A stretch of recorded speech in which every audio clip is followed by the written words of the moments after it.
Assalamualaikum warahmatullahi wabarakatuh. Nama saya Siti Nur Jauharoh Mutmainah. Di sini saya akan mempresentasikan hasil penelitian saya yang berjudul Analisis uji sebagai daya sensitizer, alternatif daya sensitizer untuk solar cell.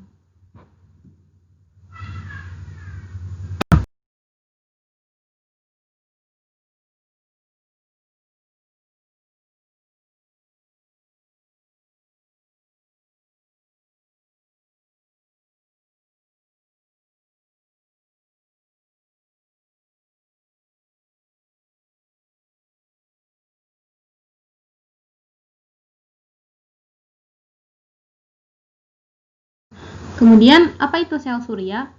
Sel surya atau solar cell itu adalah suatu perangkat teknologi. Dia memiliki kemampuan untuk mengubah sinar matahari menjadi energi listrik dengan prinsip fotovoltaiknya.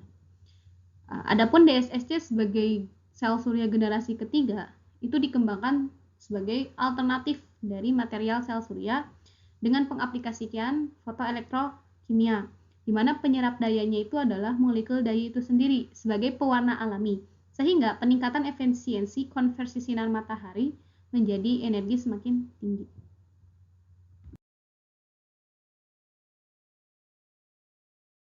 Pada DSSC ini ada dia terbagi dua, ada elektroda kerja sama elektroda lawan.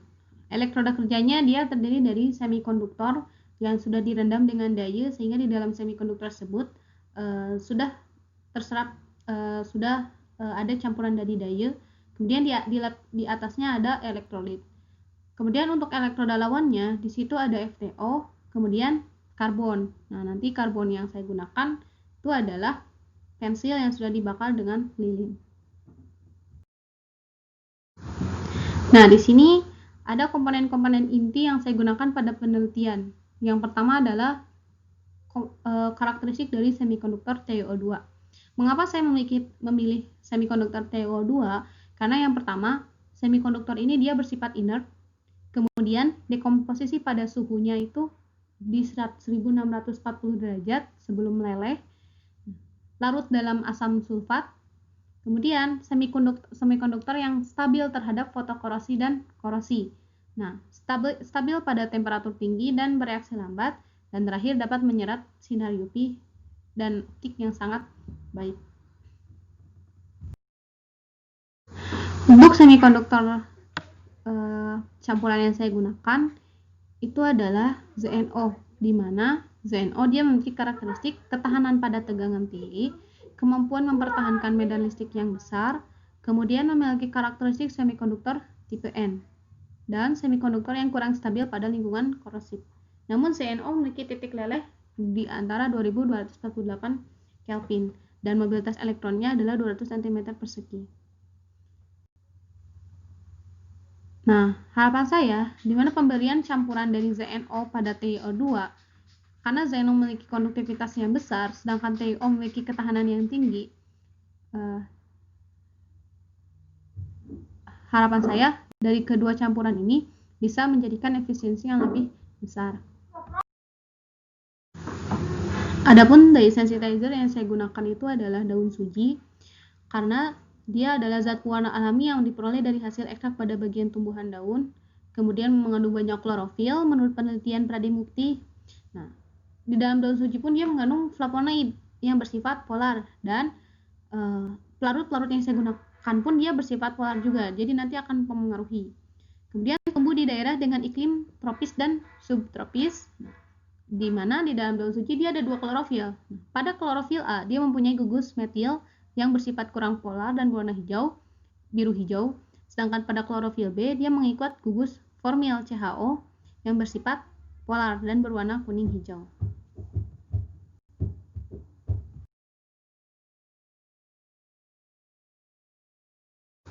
Prinsip kerja dari DSSC itu dimulai dengan terjadinya eksitasi elektron pada molekul daya akibat dari penyerapan gelombang cahaya matahari tersebut. Nah, pada eksitasi elektron ini terjadi karena elektron berpindah dari tingkat HUMO ke tingkat LUMO dari daya. Kemudian dari elektron yang sudah berada pada tingkat energi LUMO, maka elektron akan memberikan energi untuk pindah menuju ke conduction band atau band gap energi dari semikonduktor ZnO atau TO2. Kemudian elektron akan mengalir menuju elektroda lawan, elektroda kerja, dan dia akan juga mengalir dengan rangkaian luar ke elektroda lawan. Nah, saat berada di elektroda lawan, ada elektrolit yang membawa elektron-elektron tersebut kembali ke daya yang berasal dari elektroda lawan tersebut.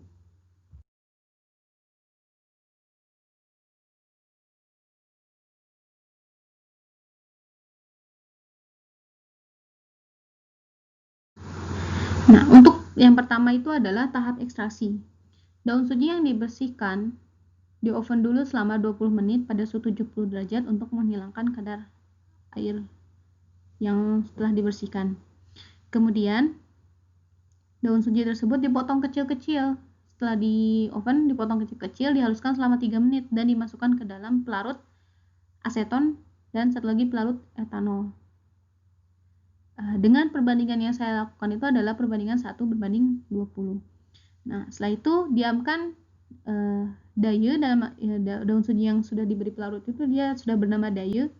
Nah, diamkan selama 20 jam tanpa kontak langsung dengan sinar matahari. Nah, setelah 20 jam dilakukan penyaringan dengan kertas luminar. Kemudian tahap pembuatan semikonduktor dan annealing. Pada tahap ini yang pertama saya menimbang etanol, semikonduktor TO2, ZnO dan campuran dari keduanya dengan perbandingan seperti di sini komposisinya. Nah, setelah saya timbang, saya campurkan dengan etanol dan saya aduk dengan magnetic stirrer selama 2 jam sampai dia homogen. Setelah homogen, saya diposisikan pasta semikonduktor pada kaca FTO yang sudah saya beri luas area permukaan dengan solatif, dan metode yang saya gunakan metode screen printing. Setelah semikonduktor tersebut sudah terlapisi pada kaca FTO, maka kaca FTO tersebut tinggal ke tahap annealing, yaitu dengan mengovennya selama 1 jam pada suhu 250 derajat. Kemudian tahap sensitasi dan pembuatan elektrolit. Sensitasi ini sendiri adalah tahap perendaman di mana semikonduktor yang saya sudah di-annealing, yang sudah dipanaskan pada suhu 250 derajat tersebut, saya rendam pada daya yang tadi saya sudah diamkan selama 20 jam tanpa kontak langsung dengan cahaya matahari. Nah, pada tahap sensitasi ini, perendamannya dilakukan selama 24 jam. Pas setelah tahap sensitasi selesai, elektroda kerja tersebut diangkat. Nah, setelah diangkat, saya membuat larutan elektrolit dengan mencampurkan PEG, iodin, dan triiodin yang sudah ditentukan komposisinya. Setelah itu, saya mencampurkannya dengan magnetic stirrer selama 1 jam. Maka elektroda kerja yang tadi sudah saya buat, saya berikan larutan elektrolit yang sudah saya magnetik tersebut. Sekarang tahap pembuatan dari elektroda kerja dan karakterisasinya. FTO yang sudah saya diberi luas area permukaan, saya beri lapisan karbon dari pensil. Dengan menggunakan pensil, saya menutupi lapisan 1,5 tersebut dengan pensil. Kemudian karbon yang telah dilapisi lapisan permukaan tersebut, lapisan karbon tersebut saya ikat dengan cara dibakar oleh lilin. Nah, ketika sudah jadi, saya tadi sudah membentuk elektroda kerja, kemudian sekarang membentuk elektroda lawan, maka saya fabrikasikan dengan melakukan metode sandwich, menumpuk elektroda kerja dan elektroda lawan. Nah, setelah selesai, maka DSSC sudah selesai, siap diuji dengan karakterisasi IP. Nah, kemudian saya melakukan uji kadar klorofil, melakukan hal yang sama dengan tahap sebelumnya, itu tahap ekstraksi. Nah, ekstraksi yang saya gunakan itu 1 gram daun suji yang sudah saya blender tadi, saya ambil dengan 10 ml campuran 10 ml pelarut, dan pelarut yang saya gunakan adalah aseton dan etanol. Setelah itu saya melakukan uji pipis untuk gelombang tertentu. Nah, untuk aseton saya melakukan saya mencari absorbansi pada panjang gelombang 666,3 dan 645. Sedangkan untuk etanol, pelarut etanol, saya mencari panjang absorbansi dari panjang gelombang 665 dan 649.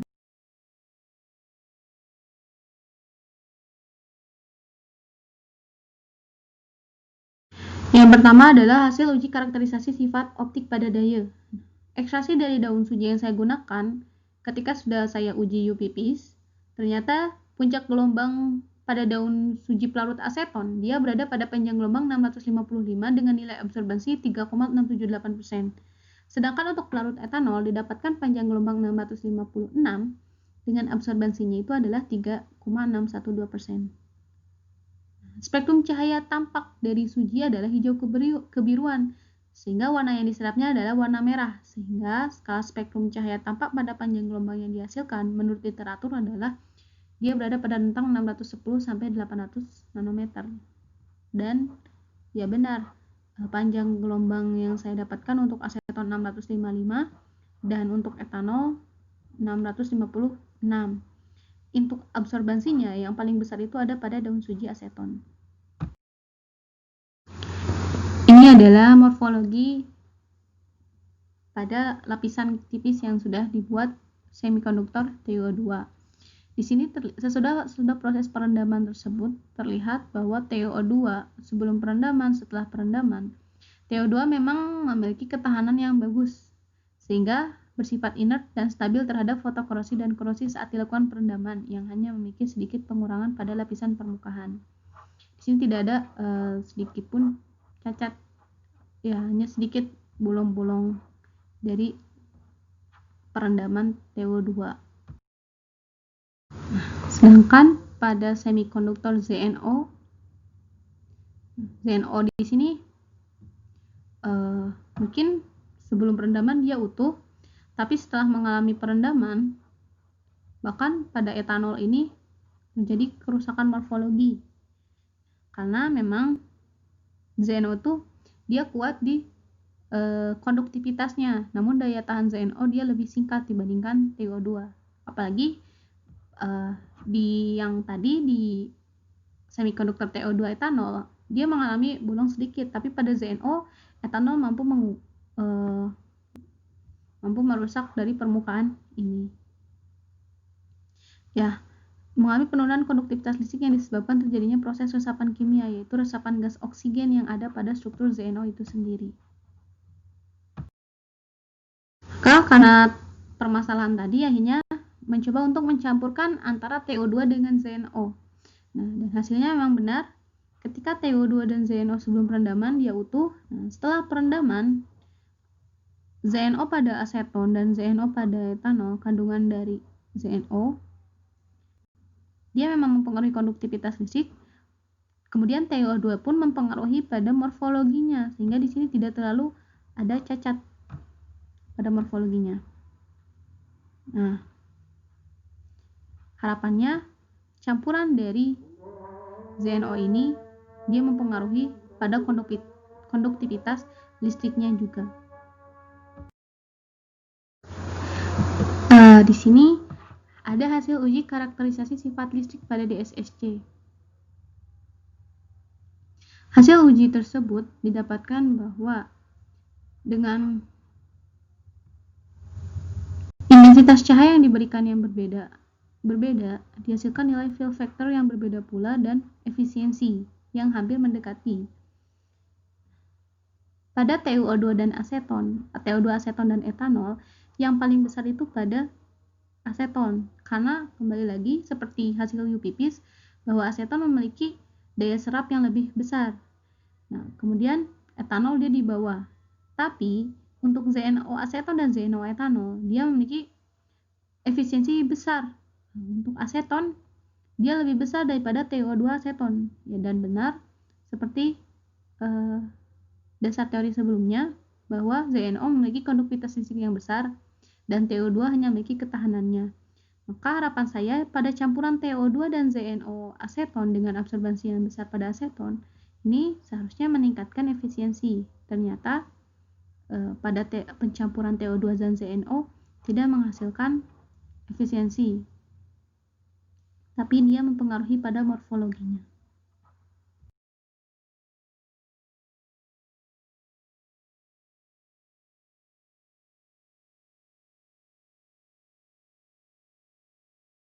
Hasil uji siklik voltammetri ini menghasilkan grafik arus terhadap energi, di mana dari sini kita bisa menentukan energi band gap dengan memasukkan nilai puncak oksidasi dan puncak reduksinya.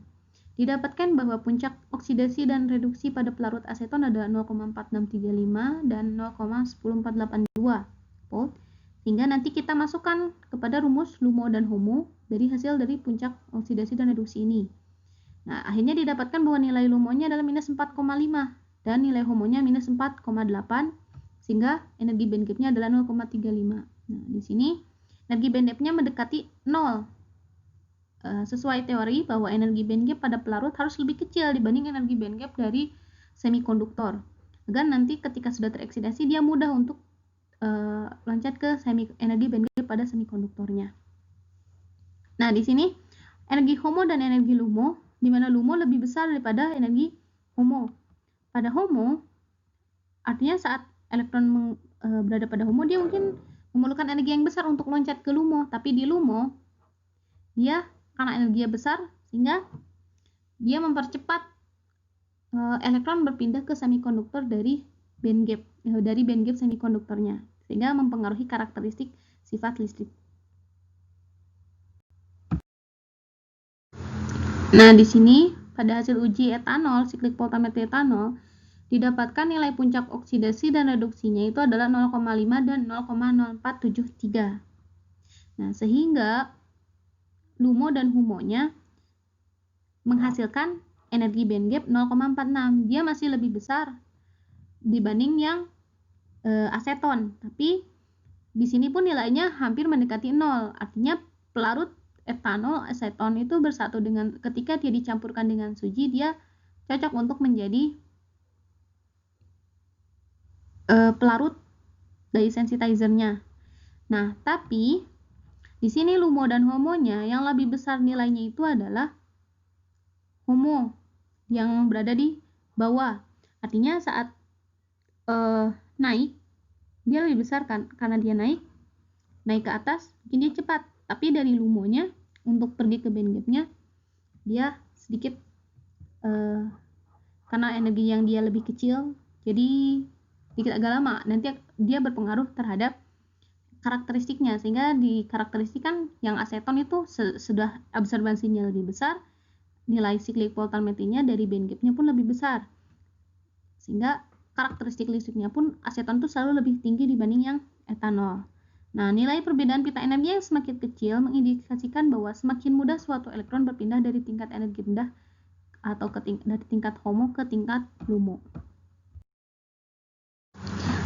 Untuk pengujian kadar klorofil, di sini ada uji pelarut aseton dan uji pelarut etanol. Untuk pelarut aseton, didapatkan nilai klorofil A-nya itu dia mengandung 26 mg per liter, sedangkan pada klorofil B-nya mengandung 61 mg per liter. Sehingga total klorofil pada pelarut aseton itu 88 mg per liter. Nah, sedangkan pada pelarut etanol, klorofil A-nya lebih besar daripada pelarut aseton. Dia 35 mg per liter, sedangkan klorofil B-nya dia lebih kecil daripada pelarut aseton. Dia 34 mg per liter. Namun total klorofilnya dia lebih kecil dibanding pelarut aseton, yaitu 63 mg per liter. Artinya kadar klorofil pada tanaman umumnya berkisar antara 0,6 sampai 1,2% dari bobot daun kering. Nah, dengan rasio klorofilnya itu harusnya sekitar 3:1. Tapi ini untuk tanaman pada umumnya. Nah, sedangkan klorofil memiliki menurut Pradimukti dan kawan-kawan, klorofil ini memiliki kadar klorofil yang lebih tinggi Nah, maka sensitivitas zat warna tersebut mempengaruhi pada sifat optik dan elektrokimianya, tidak pada sifat litik. Namun sifat optik mempengaruhi pada sifat karakteristik. Nah, aseton, mengapa dia berbeda dengan etanol? Karena aseton itu dia adalah pelarut yang bersifat polar. Kemudian daun suji pun, karena dia mengandung flavonoid, dia pun bersifat polar. Namun pada aseton, dia mengandung gugus karboksil, COOH. Nah, adapun etanol, pelarutnya bersifat polar, tapi dia mengandung gugus hidroksil. Nah, di sini ada perbedaan tadi sebelumnya bahwa klorofil A pada daun suji itu dia sedikit sifat polarnya, namun klorofil B-nya dia lebih banyak.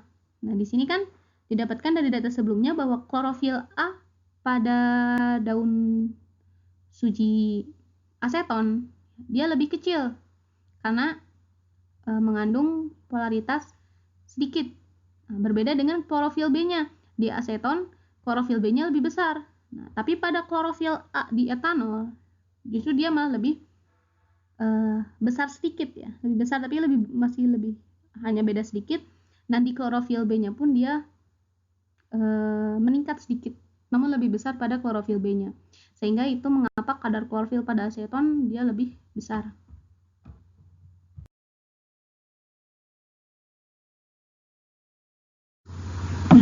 Yang pertama, berdasarkan pengujian UV visible spectrophotometry dihasilkan jika ekstraksi daya terbesar itu ada pada pelarut aseton yang menghasilkan absorbansi 3,678% pada panjang gelombang 655 nanometer. Dan absorbasi yang baik ini terjadi karena aseton yang bersifat polar. Dia memiliki sifat polaritas yang baik. Dan kadar klorofilnya pun pada aseton dia lebih besar, yaitu kadar klorofil yang dihasilkannya adalah 88,38 mg per liter, sedangkan pada etanol hanya 63,47 mg per liter. Berdasarkan pengujian sifat listrik, dihasilkan pula efisiensi yang berbeda pada masing-masing DSSC material semikonduktor TO2, yaitu untuk TO2 pelarut aseton 1,69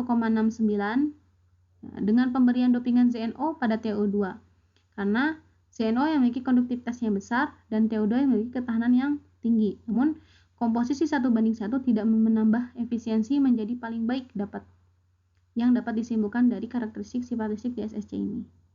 Dan terakhir, untuk band gap energi pada suji pelarut aseton dan etanol masing-masing ada 0,36 elektron volt dan 0,46 elektron volt, yang nilai terbesar ada pada pelarut aseton.